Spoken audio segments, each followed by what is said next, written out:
আলাইহি ওয়াসাল্লাম এরা দেখতে পাইলেন। দেখার পরে আল্লাহ রাসূল বলেন, উনি বলছেন, আবু যর রাদিয়াল্লাহু তাআলা আনহু বলছেন, ফাকালা ইন-নবী সাল্লাল্লাহু আলাইহি ওয়াসাল্লাম আইয়াতুহু বিউম্মিহি। হে আবু যর, তুমি তার মা তুলে গালি দিলে। ইন্নাকা লিমরুন ফিকা জাহিলিয়াতুন, তুমি তো এমন একজন পুরুষ, এমন একজন ব্যক্তি যার মধ্যে এখনো জাহিলি যুগে যে বর্বরতা, যে কুসংস্কার, যে অশিক্ষা, যে অন্ধকার, এটা তোমার মধ্যে বিদ্যমান। এরপর রাসূল বলেন, ইখওয়ানুকুম খাওয়ালুকুম, তোমাদের অধীনস্থ যে কর্মচারীরা আছে, তোমাদের অধীনস্থ যে গোলাম দাস রয়েছে, এরা তোমাদের ভাই। জাআলাহুল্লাহু তাহতা আইদিকুম, তাদেরকে তোমাদের অধীনস্থ করে দিয়েছেন। আল্লাহ ইচ্ছা করলে তোমাদেরকেও তাদের অধীনস্থ করে দিতে পারতেন। আমাদেরকে পারতেন না? আজকে যারা মালিক, আল্লাহ তাআলা তাদেরকে কর্মচারী বানাইতে পারেন কি পারেন না? কিন্তু আল্লাহ তাআলা রহম করে, দয়া করে আমাকে আপনাকে মালিক বানিয়েছে আর অন্যদেরকে কর্মচারী বানিয়েছে। এই জন্য খুব সাবধান। আল্লাহ রাসূল বলেন, ফামান কানা ইয়াকুলু তাহতা ইয়াদিহি, যে তার ভাইয়ের অধীনে থাকবে, তোমার ভাই তোমার অধীনে যখন থাকবে, যে যেই ভাইয়ের আপনাদের অধীনস্থ আছে, তোমাদের কাজ কি? ওয়ালিল্লাহি মিম্মা ইয়াকুলু, তুমি যা খাবে তাকে তা খাও। আমাদের অধীনস্থ যারা আছে, আমরা যা খাবো তাদেরকে তা খাওয়াবো। ওয়ালিল্লাহি মিম্মা ইয়ালবাসু, তুমি যা পরিধান করবে তোমার ভাইকে তাই পরিধান করবে। ওয়ালা তুকাল্লিফুহুম মা ইয়াগলিবুহুম, আল্লাহ রাসূল বলেন, এই ভালো করে শোনো,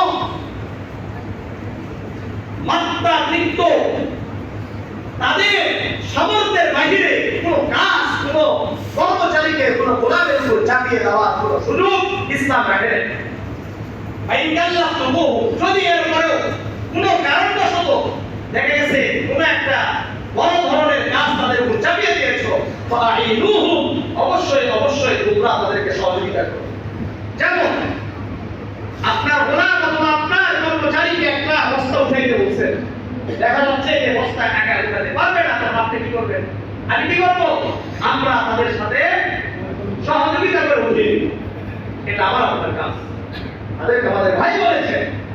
সুতরাং আল্লাহ রাব্বুল আলামিন আমাদেরকে প্রত্যেককে নিজের ভাই বলে করার তৌফিক দান করুন। আর এক নম্বর অঙ্গীকার দিয়েছে যে পুরো মুসলিম জাতির প্রতি আমাদের দয়া, সহানুভূতি থাকবে। দ্বিতীয় নাম্বার, ইসলামিক ভ্রাতৃত্ব রক্ষা করা। তৃতীয় নাম্বার, হিংসা বিদ্বেষকে দূর করে পুরো মুসলিম জাতি ভাই ভাই হয়ে যাওয়া। রিয়াদুস সালিহিন 1578 নম্বর হাদিস, عن ابي هريره رضي الله تعالى عنه قال قال رسول الله صلى الله عليه وسلم اياكم الظن فان الظن اكذب الحديث। আবু হুরায়রা রাদিয়াল্লাহু তাআলা আনহু বর্ণনা করেন, আল্লাহ রাসূল সাল্লাল্লাহু আলাইহি ওয়াসাল্লাম বলেন, তোমরা মিথ্যা ধারণা করা থেকে বেঁচে থাকো।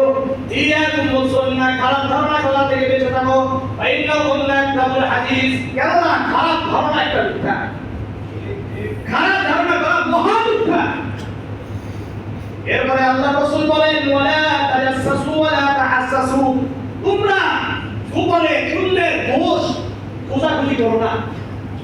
আমরা কি করি? গোপনে অন্যের দোষ খুঁজে বের করি না, ওই করি না।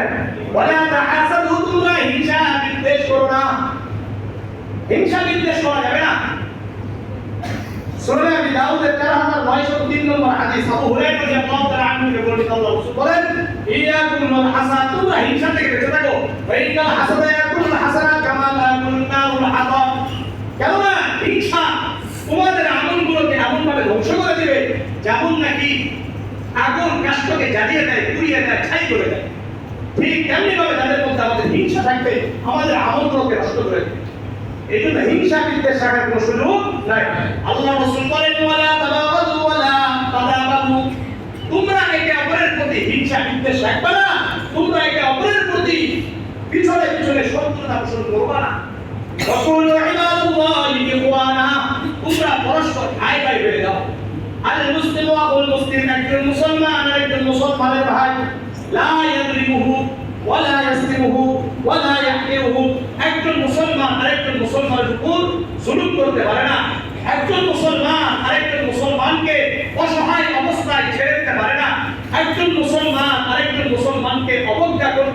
লাঞ্ছিত করতে পারে না। আল্লাহ রাসূল কি বলেন জানেন? ইয়াহসিব মিনাশ শাররি আন ইয়াহকির আখাহুল মুসলিম। একজন ব্যক্তি খারাপ হওয়ার জন্য যথেষ্ট সে তার ভাইকে অবজ্ঞা করলো, সে তার ভাইকে তুচ্ছ করলো। কাউকে আপনি ছোট করবেন, এখন তো আপনি খারাপ। এর অর্থ কি? আপনি খারাপ, আপনি যত বড় আলেম হয়ে গেলেন। মানুষকে যদি আপনি মানুষের সামনে অপমান করে, তাহলে বুঝতে হবে আপনার কি সমস্যা আছে, আপনি খারাপ। এটা রাসূলের ভাষা, এটা আমার ভাষা নয়।